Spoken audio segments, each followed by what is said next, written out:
and it is a host that we've had to deal with. However, there are some upsides to using them, but there are a lot more downsides, so I just want to preface this video with that.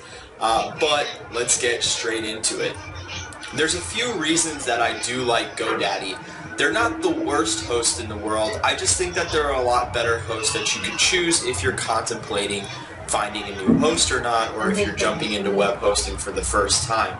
A lot of first-time users go and get Godaddy because that's just all they know. They don't know about any other web hosting companies, and if they type in web hosting to Google, Godaddy's #1 or something, you know. So they're getting a lot of newer people. However, you know, they just don't quite do it for me. But this page is about why I like them, so I'm not going to drag that out. That's for later. Okay, so why I like them. If you choose them, it's not going to be the end of the world, but you're going to have a much better time on some other hosts. But, there's a lot of buts, I know. You're going to get some decent stuff if you do end up choosing them. For example, they have the good uptime, they have the good site speed. Those are two things that you should really worry about, because if you don't have good uptime, customers can't get to your website, you can't get to your website, or whoever you're directing to the website, you can't get there if there's no uptime. Alright, the second one is you're going to get good site speed. It's not like using some like really crappy host for the guys in his mom's basement running the company or something like that.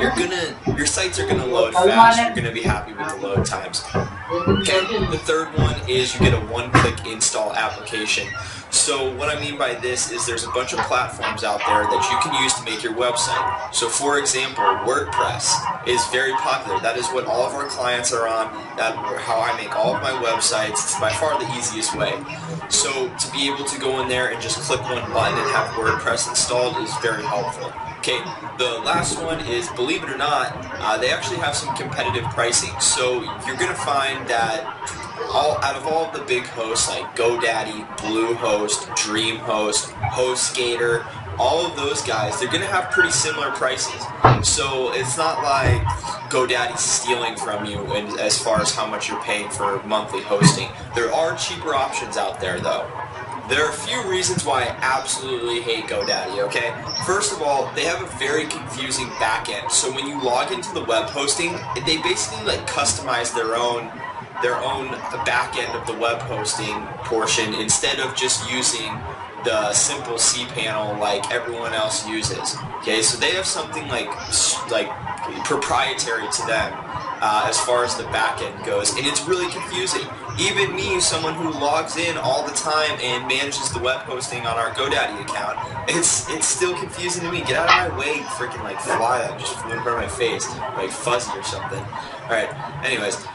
The second one is a lot of times the emails are just somehow slow. I just don't get it. I've had multiple clients that we've had to switch from GoDaddy because their emails weren't coming through when people were submitting, you know, contact forms on their website, or even if they were just communicating with clients. It was just absolutely ridiculous. So, you know, obviously you need those emails, you need to be emailing.